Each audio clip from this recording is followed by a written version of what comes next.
হাঁপাই গেছি ভাই। হ্যালো, আসসালামু আলাইকুম গাইস, কি অবস্থা সবার? আশা করি সবাই ভালো আছেন এবং সুস্থ আছেন। সো আপনাদের সামনে আবারও নতুন একটি ভিডিও নিয়ে হাজির হয়ে গেছি। আজকে থাকছে আরও একটি ইউজড ফোনের রিভিউ, সেটা হলো এলজি ভেলভেট। কালারটা জ্যোৎস্না, একটু পিঙ্কিশ পিঙ্কিশ, বাট অন্য কালারেও এটা পাওয়া যায়, তবে এই কালারটা সব থেকে আই ক্যাচি লেগেছে আমার কাছে। অন্যান্য পিঙ্ক দেখতে খ্যাত লাগলো, ওই পিঙ্কটা খুব একটা খ্যাত লাগতেছে না। আর ভিডিওটা অবশ্যই লাস্ট পর্যন্ত দেখবেন, কারণ যারা সোশ্যাল মিডিয়া ইউজ করেন বা ডেইলি সোশ্যাল মিডিয়াতে অনেকক্ষণ সময় দেন, তাদের জন্য আমি মনে করি এই phone one of the best বা ওয়ান অফ দ্য পারফেক্ট হতে পারে। আর এর বেসিক ওভারভিউ ভিডিও, এটার লুকস, কোয়ালিটি এবং কন্ডিশন, এর পাশাপাশি এর ডিসপ্লে, দেন এর পারফরমেন্স, এর পাশাপাশি এর ক্যামেরা কোয়ালিটি এবং লাস্টলি এর ব্যাটারি ব্যাকআপ নিয়ে কথা বলবো, মানে 5টা সেকশনে কথা বলবো। এবং লাস্টে আমার ওপিনিয়ন থাকবে এবং প্রোজ অ্যান্ড কনস থাকবে যে এই ফোনটার ভালো মন্দ দিক কী আর আমি এটা আপনাকে রেকমেন্ড করছি কি না। সো চলেন ভিডিওটি শুরু করা যাক ইন্ট্রোটির পরে।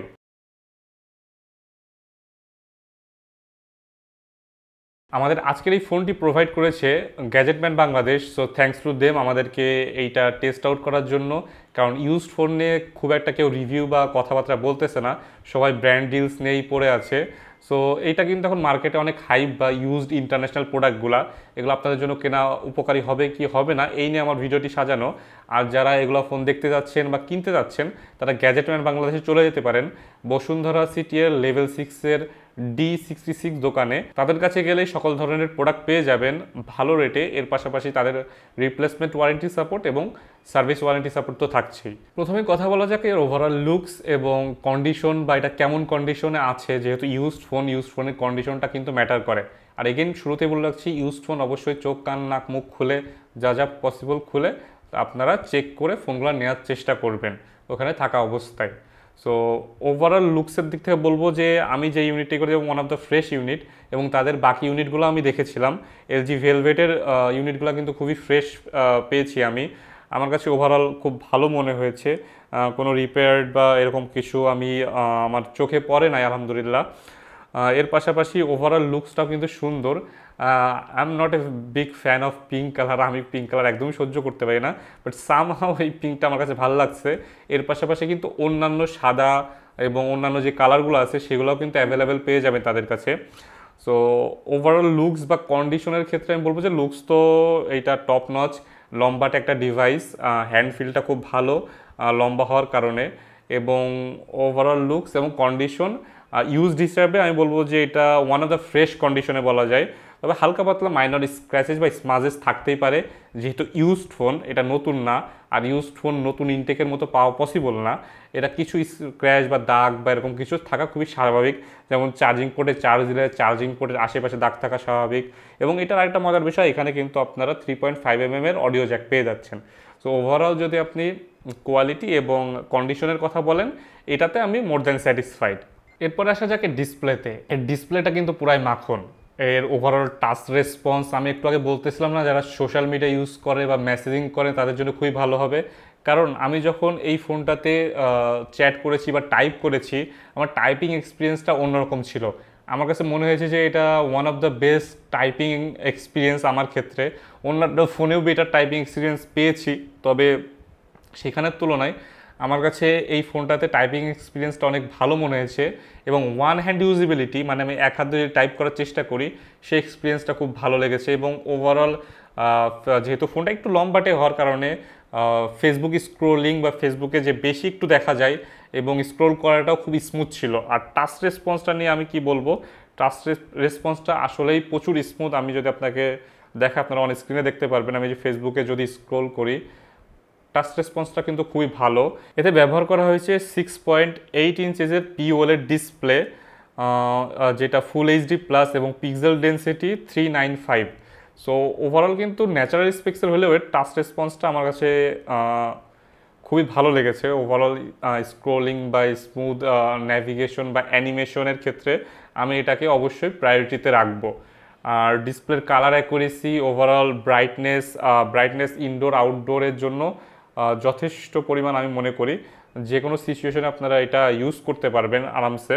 আর অবশ্যই ডিসপ্লের ক্ষেত্রে আমি ডিসপ্লের টাচ রেসপন্সিভনেসটা, এবং এটা কিন্তু 90 হার্জের না, তা হওয়া সত্ত্বেও এটার স্মুথ এক্সপিরিয়েন্স, স্মুথ অ্যানিমেশন আমি অবশ্যই প্রায়োরিটিতে রাখবো। এরপরে আসা যাক এর পারফরমেন্সে। এটাতে থাকছে Snapdragon 765G 5G processor. Yes, it's a 5G phone এবং এতে 5G প্রসেসর ব্যবহার করা হয়েছে স্ন্যাপড্রাগনের 765। সো অ্যারাউন্ড 23,000 টাকার বাজেটের আশেপাশে যদি আমি স্পেক্সটা তুলনা করি, যেহেতু যদিও এটা ইউজড, নতুনে তো স্পেক্স পাওয়া পসিবল না, সো ইউজড হিসাবে কিন্তু মোটামুটি কোয়াইট গুড এনাফ। যারা ফ্রি ফায়ার খেলতে পছন্দ করেন, ইভেন এতে পাবজিও খেলতে পারবেন, নট আলটিমেট সেটিংসে, বাট ফ্রি ফায়ার খেলতে পছন্দ করেন বা অন্যান্য রেগুলার গেম খেলতে পছন্দ করেন, তারা ইজিলি এটাই করতে মানে ইউজ করতে পারবেন কোনো সমস্যা ছাড়া। কিন্তু যারা সোশ্যাল মিডিয়া হ্যান্ডেলার বা দেখা যাচ্ছে বিভিন্ন পেজ মেনটেন করেন, তারপরে অনেক টাইপিং করা লাগে, অনেক চ্যাট করা লাগে, অনেক মেসেজে রিপ্লাই করা লাগে এবং অনেকগুলো দেখা যাচ্ছে 10-15টা অ্যাপ ব্যাক টু ব্যাক চালানো লাগে, তাদের কাছে আমি মনে করি যে এটা একটা সুইটেবল স্পট হতে পারে। কারণ quite enough good performance, 128GB, so 6GB RAM পাচ্ছেন। মোটামুটি মাল্টিটাস্কিংয়ের জন্য কিন্তু এটা কোয়াইট গুড পারফরমেন্স আপনাকে দিবে। সো পারফরমেন্স সেকশনে এটা ডিসেন্ট পারফরমেন্সে এটাকে আমি 6.5 আউট অফ 10 দিব। এটাকে আমি যে 9 দিচ্ছি না এটার কারণে কিন্তু এটা খারাপ না, এটা আসলে আমি ওভারঅল জাজ করে বলতেছি। এটা কিন্তু জাস্ট এই বাজেট না, অন্যান্য সব কিছু মিলিয়ে যে আপনি এইটা মোটামুটি একটা ডিসেন্ট ক্যাটাগরির পারফরমেন্স পাবেন, আর গেমিংয়েও মোটামুটি ভালো পারফরমেন্স পাবেন, কিন্তু it's not a gaming phone. এটা আমি বলবো যে সোশ্যাল মিডিয়াতে বেশি থাকে, ইনস্টাগ্রাম, টিকটক বা এগুলো ইউজ করেন, তাদের জন্য এটা বেটার সুইটেবল অপশন হতে পারে। এবার আসা যাক এর ক্যামেরা সেকশনে। এর ক্যামেরা সেকশনে ব্যবহার করা হয়েছে পিছনে 48 মেগাপিক্সেলের ক্যামেরা, এর পাশাপাশি 8 মেগাপিক্সেলের আলট্রাওয়াইড ক্যামেরা এবং 5 মেগাপিক্সেলের depth camera. It's depth camera. So depth camera use করা হয়েছে। এটা আপনি আপ টু 4K পর্যন্ত ভিডিও শ্যুট করতে পারবেন 30 FPS-এ এবং ফ্রন্টে থাকছে 16 মেগাপিক্সেলের ফ্রন্ট সেলফি ক্যামেরা। আমি ক্যামেরার ভিডিও এবং অডিও এই ভিডিওতে অ্যাটাচ করে দিব, আপনারা দেখলেই বুঝতে পারবেন। সো ওভারঅল এই বাজেট অনুযায়ী আমি বলবো যে স্যাটিসফ্যাক্টরি লেভেলের ক্যামেরা আউটপুট আমি পেয়েছি। ভিডিওর ক্ষেত্রে ভালো আউটপুট পেয়েছি, কিন্তু স্টিল আপনারা জানেন আমি একজন পিক্সেল লাভার এবং কিছুটা ফ্যানবয় হয়ে গেছি এতদিন, কারণ পিক্সেলের পোর্ট্রেট কোয়ালিটি এবং এগুলো দেখে। সো ওভারঅল যদি আমি সেক্ষেত্রে বলি, পিক্সেলের মতো ফটো কোয়ালিটি না হলেও এই বাজেটে মোটামুটি ভালো, মানে এই বাজেটে যেই নতুন ফোনগুলো পাওয়া যায় তার থেকে ফার বেটার। আর ভিডিও কোয়ালিটিও আমার কাছেও যথেষ্ট ভালো লেগেছে। যারা ভ্লগিং করতে চান তারা চাইলেই কিন্তু এই ফোনটা ভ্লগিংয়ের জন্য ব্যবহার করতে পারেন। সো আমার কথা বলার মাঝে হয়তো আপনারা ফটো স্যাম্পেলগুলো দেখতেছেন। সো এবার আপনারা ভিডিও স্যাম্পেলগুলো দেখেন ফ্রন্টের এবং ব্যাকের, বাদ বাকিটুকু আপনারা আশা করি জাজ করতে পারবেন। সো এই হলো এলজি ভেলভেটের সামনের ফ্রন্ট ক্যামেরা। এটা ব্লু দেখাচ্ছে কারণ আমার এই পাশের লাইটটা ব্লু, এই কারণে ব্লু দেখাচ্ছে, এটা ব্লু ওরকম ভাবে না। সো আমি যদি সুইচ করে দেখেন আমার কালারটা কিন্তু চেঞ্জ হইতেছে। সো আমি আমার সেটআপে আপাতত ভিডিও করতেছি, এখানে অ্যাম্পেল অ্যামাউন্ট অফ লাইট আছে এবং অডিওটা আপনারা এটা থেকেই শুনতে পাচ্ছেন। সো এটা সামনের ক্যামেরা কোয়ালিটি হবে ইনডোর সিচুয়েশনে যদি আপনি ভালো লাইটিং ইউজ করেন। আমি আউটডোরের স্যাম্পেল দেওয়ার চেষ্টা করব।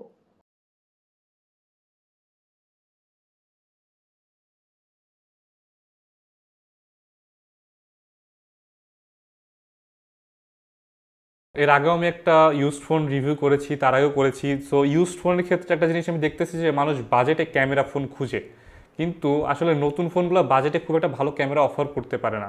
কিন্তু এই ইউজড ফোনগুলো কিন্তু বাজেটে ভালোই অফার করতেছে, কারণ এগুলো ইউজড, লাইক এগুলার যদি নতুন দাম হতো সেগুলো কিন্তু এর থেকে ডাবল ছিল।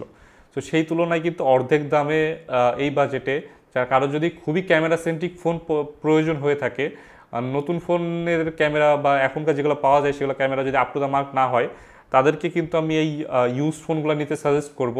কারণ এই ইউজ ফোনের ক্যামেরাগুলো এখনকার নতুন বাজেট ফোনের ক্যামেরা থেকে ফার বেটার, এটা হওয়াটা স্বাভাবিক। সো ভ্যালু ফর দ্য মানির ক্ষেত্রে কিন্তু এই ইউজ ফোনের ক্যামেরাগুলো অনেক বেটার। আর বাকিটুকু আশা করি আপনারা ক্যামেরা স্যাম্পল দেখে জাজ করেছেন। আর আমার কাছে বলবো এটা যে এই বাজেটে আমি মনে করি যে নিউ ফোনের থেকেও এর ক্যামেরাগুলো মোটামুটি ওভারঅল অনেক ভালোই কেপেবল। এরপর আসা যাক ব্যাটারি ব্যাকআপে। আমি মিডিয়াম হেভি ইউজার, কারণ সারাদিন ফেসবুক স্ক্রোলিং, তারপরে পোস্টিং, তারপরে টুকটাক ভিডিও শ্যুট করা, এগুলোর উপরেই থাকি। সো এগুলা করে আমি 5.5 থেকে 6 ঘন্টার মতো এসওটি পেয়েছি। সেটা আমার normal to medium heavy use বলবো। এর থেকে বেশি হেভি ইউজ করলে অবশ্যই আরেকটু কম পাবেন। তবে আমার কাছে মনে হয় যে ব্যাটারি ব্যাকআপটা স্যাটিসফ্যাক্টরি লেভেলেই আছে, যেহেতু এটার সাথে অরিজিনাল চার্জার আসে না, এগুলো অনলি ডিভাইস। সেক্ষেত্রে আমি চার্জারটা বা চার্জিং টাইমটা চেক করতে পারি নাই অরিজিনাল চার্জার ছাড়া। তবে আমি বলবো যে ব্যাটারি ব্যাকআপটা আমি আমার অনুযায়ী খুব ভালো পেয়েছি। কিছু কিছু ক্ষেত্রে দেখা যাচ্ছে মিডিয়াম মডারেট ইউজে যদি আমি ওয়াইফাই থাকি 6.5 ঘন্টার মতো এসওটিও আমি পেয়েছি। সো আপনারা যারা medium to medium heavy user আছে তারা অনায়াসে এই ফোনটাতে একদিন পার করে দিতে পারবেন কোনো সমস্যা ছাড়াই। সো এই ছিল কিন্তু ওভারঅল। এবার আসা যাক আমি আপনাকে এটা কিনতে রেকমেন্ড করবো কি না, বা এর প্রোজ এবং কনস কী কী। সো প্রোজের দিক থেকে বলবো যে এর ক্যামেরাটা মোটামুটি ডিসেন্ট, ফোনটা অনেক হ্যান্ডি, যারা সোশ্যাল মিডিয়া ইউজ করতে পছন্দ করেন তারা এই ফোনটা অনায়াসে নিতে পারেন। কনসেপ্ট দিক থেকে বলবো যে এটা একটা ইউজড ফোন, এটার সাথে চার্জার আসে না, এগুলো আসে না, এটা একটা স্বাভাবিক বিষয়, আবার অনেকের কাছে অস্বাভাবিক বিষয়। যেহেতু ইউজড ফোন, বাজেট অনুযায়ী কনসিডার করলে খারাপ দিক বের করা কিন্তু আসলে খুবই কষ্টকর। আর এই এলজি ভেলভেটের কন্ডিশনটা আমি যথেষ্ট ফ্রেশ দেখছি, কোনো ধরনের ইস্যু বা বেশি দাগ বা ডিসপ্লের উপরে দাগ আমি তেমন কিছু দেখছি না, বা কোনো সময় খোলা হয়েছে বা রিপেয়ার করা হয়েছে তেমন কোনো মার্কও কিন্তু আলহামদুলিল্লাহ দেখছি না। অনেকেই আবার এটাকে ভাবে যে ফোন খোলা হলে বলে হয়তো বা এটা দিয়ে থাকে, অনেক জায়গায় দিয়ে থাকে, কিন্তু এটা আসলে যে ইম্পোর্টারের একটা মার্ক, যে এটা যদি কেউ খুলে তাহলে ইম্পোর্টার ওয়ারেন্টি দেয় না। সো এটা একটা বিষয়। কনসের ভিতরে আমি তেমন মেজর কোনো বিষয় আসলে এর ভিতরে দিতে পারছি না। কনসের ভিতরে একটাই বলবো যে আপনি যদি ভালোভাবে চুজ করে মানে যদি প্রবলেমলেস ফোনটা না নিতে পারেন তাহলে এটা আপনার জন্য কনস হতে পারে। এর জন্য অবশ্যই আপনারা গ্যাজেটম্যান বাংলাদেশ থেকে ফোনগুলো নিতে পারেন, দেখে শুনে, অবশ্যই যেখান থেকেই নেন ফোনগুলো দেখে শুনে নিতে পারেন। আমাদেরকে এই ফোনটা গ্যাজেটম্যান বাংলাদেশ প্রোভাইড করেছে এবং এই ইউনিটটা যথেষ্ট ফ্রেশ, আমি পার্সোনালি ইউজ করে দেখেছি। আর সোশ্যাল মিডিয়া ইউজের জন্য আমি বলবো যে এটা hands down one of the best phone আমার কাছে মনে হয়েছে এই বাজেটের মধ্যে। সো এই ছিল এলজি ভেলভেটের একটা ওভারভিউ ভিডিও। আপনাদের কাছে ভিডিওটি কেমন লেগেছে অবশ্যই জানাবেন। আমি এই ভিডিওটা সো যাদের বাজেট 23,000 টাকার আশেপাশে, নতুন ফোন বা নিতে চাচ্ছেন না, বা দেখা যাচ্ছে value for the money phone চাচ্ছেন এবং একটা ডিসেন্ট ক্যামেরা ফোন চাচ্ছেন, তাদেরকে আমি এটা রেকমেন্ড করব, কিন্তু অবশ্যই ইউজ ফোন দেখে শুনে বুঝে কিনবেন। সো আসসালামু আলাইকুম। হাঁপাই গেছি ভাই।